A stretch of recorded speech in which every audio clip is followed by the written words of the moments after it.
Hi, my name is Nick Chapman, and today we're going to talk about the classroom assessment technique of the background knowledge probe. Before we can understand how to use a background knowledge probe, we need to know what it is. A background knowledge probe is a classroom assessment technique designed to collect feedback on students' prior learning. It's to be used in a situation where you're encountering students you do not already know or introducing students you may be familiar with to new information. A background knowledge probe is typically delivered as a questionnaire at the beginning of a new class or prior to a new topic. As such, it can be used to calibrate your approach to new materials and topics. It can be used to become familiar with new students and the knowledge level they bring, and for them to become familiar with you, and for the students to be able to gauge what level they should be bringing or what they can expect to be exposed to. Throughout this process, it's allowing students to recall prior knowledge. It allows them to prime their minds and engage with the upcoming learning. The driving force behind this technique is to seek to understand the depth of knowledge of your students. It gives you a good point to start from. Typically, as mentioned earlier, it's delivered as a questionnaire at the beginning of a new class or prior to a new topic, to give you some data to work with before entering those new domains. So when would we use the background knowledge probe, and where would it be most effective?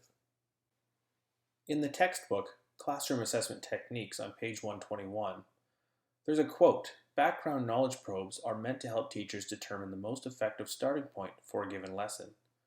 This quote speaks to the ability of the technique to be able to help both the instructor and learner prepare for the lesson ahead.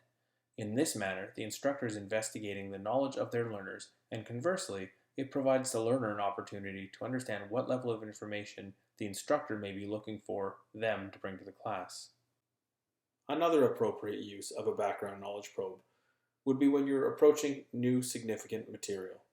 This way, you can check in with the students and see how ready they are for it, or get an idea of how they're going to respond. As with all classroom assessment techniques, there's going to be some limiting factors of the uses of this tool. As a prior learning assessment, it doesn't focus on after-the-fact feedback.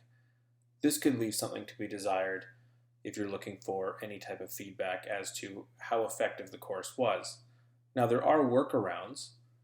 You could administer several of these during your course and measure the improvement on knowledge as you go forward.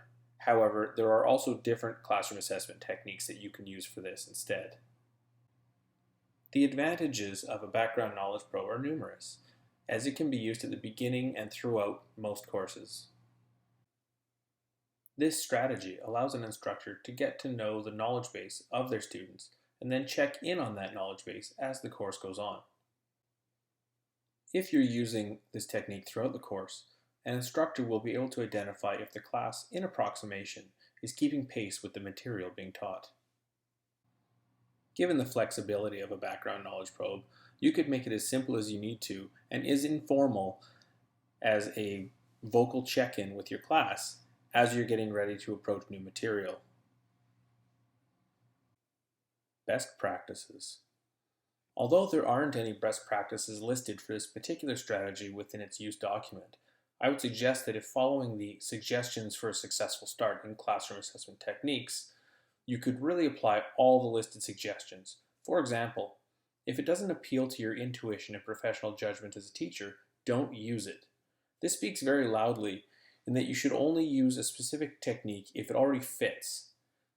If you have to do too much to make it work, or it doesn't feel natural, maybe you should try a different approach. Students, and really anyone listening to a speaker, can tell when something is unnatural. Another great best practice to be applied here would be to allow for more time than you think you'll need to carry out and respond to the assessment. Leaving more time than we think we'll actually need, we allow ourselves the opportunity to work without unnecessary pressure. This, in turn, leaves us more time to be constructive or provide genuine feedback and answer questions in a meaningful way. This not only benefits ourselves as instructors, but it benefits our students, and they have the opportunity to ask any questions that they may have lingering. In my experience using the background knowledge probe, I will use it at the very start of the class, This will help me to determine what level of knowledge the learners are each bringing to the course.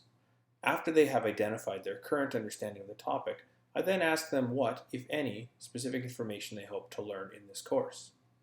I take the question or statement and write it on the whiteboard.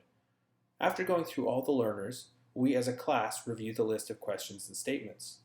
I then, as the instructor, ensure to spend more time explaining those particular items.